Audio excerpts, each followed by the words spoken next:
Assalamualaikum warahmatullahi wabarakatuh. Kami dari kelompok 4 akan mempresentasikan hasil kerja kelompok kami yang berjudul penggolongan hasil tes.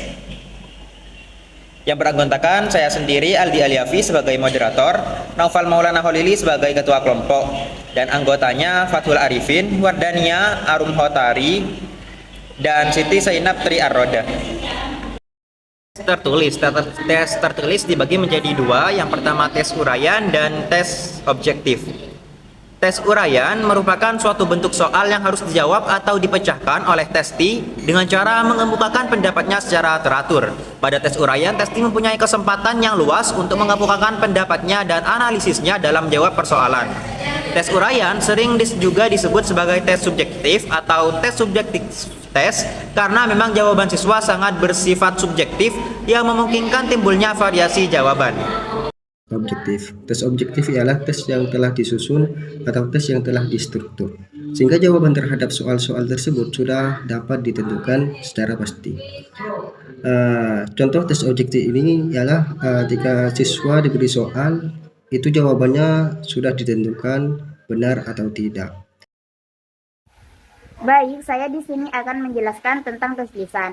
Tes lisan sendiri merupakan tes yang sama dengan tes uraian, tapi perbedaannya cuma ada pada segi pelaksanaannya. Tes lisan dilakukan dalam suatu komunikasi langsung antara tester dengan testi, yaitu penguji dengan yang diuji. Tes lisan digunakan untuk mengevaluasi hasil belajar berupa kemampuan untuk mengemukakan pendapat-pendapat atau gagasan-gagasan secara lisan. Jika bahan ajar yang diujikan sama, maka ideal sekali kalau siswa mendapatkan perangkat soal yang sama. Terima kasih. Jadi saya akan menjelaskan tentang keunggulan-keunggulan dan kelemahan-kelemahan tes lisan. Keunggulan-keunggulan tes lisan. Yang pertama itu mengukur kemampuan berpikir taraf tinggi secara lebih leluasa. Jadi dalam tes lisan ini, peluang tester untuk mengungkapkan aspek-aspek pengetahuan testi yang kompleks secara lebih leluasa. Yang kedua, memungkinkan untuk melakukan pengecekan. Jadi berbeda dengan tes tulis, dalam tes lisan ini, penguji memiliki kesempatan untuk melakukan pengecekan. Yang ketiga, tidak ada kesempatan untuk menyontek, dikarenakan siswa langsung berhadapan dengan guru. Selanjutnya, kelemahan-kelemahan dalam tes tulis. Yang pertama itu lebih memungkinkan untuk terjadinya ketidakadilan. Jadi ketidakadilan di sini yang dimaksud adalah waktu yang diberikan oleh guru dalam ujian tes tersebut. Yang kedua, memungkinkan penguji untuk menyimpang dari lingkup bahan yang diujikan. Yang ketiga, membutuhkan waktu yang relatif lama. Jadi, dikarenakan tes lisan ini biasanya individual, jadi akan membutuhkan waktu yang relatif lebih lama daripada tes tulis. Menjelaskan tentang tes tindakan. Tes tindakan dimaksud untuk mengukur keterampilan siswa dalam melakukan suatu kegiatan. Dalam tes tindakan ini, persoalan disajikan dalam bentuk tugas yang harus dikerjakan oleh siswa. Nah, karakteristik tes tindakan ini pada intinya ada dua unsur yang bisa dijadikan bahan penilaian dalam tes tindakan, yaitu proses dan produk.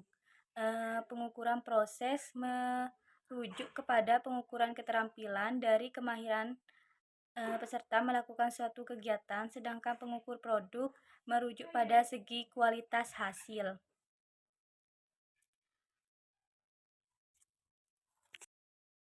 Satu, lebih sulit diukur. Keuntungan dari metode ini adalah bahwa hasilnya lebih sulit diukur sehingga mengurangi kemungkinan kecurangan. Dua, memerlukan biaya yang relatif besar. Metode ini memerlukan biaya yang lebih tinggi dibandingkan dengan metode lainnya yang dapat menjadi keuntungan karena menunjukkan komitmen yang lebih besar terhadap evaluasi yang akurat. Tiga, membutuhkan waktu yang relatif lama. Metode ini membutuhkan waktu yang lebih lama untuk menyelesaikan yang dapat menjadi keuntungan karena memberikan waktu yang cukup untuk memahami dan menganalisis data dengan lebih mendalam. Kerugian. 1. Cocok digunakan untuk mengukur aspek perilaku psikomotor.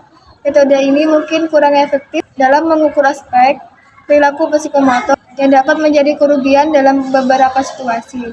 2. Dapat digunakan untuk mengecek kesesuaian antara pengetahuan, teori, dan keterampilan.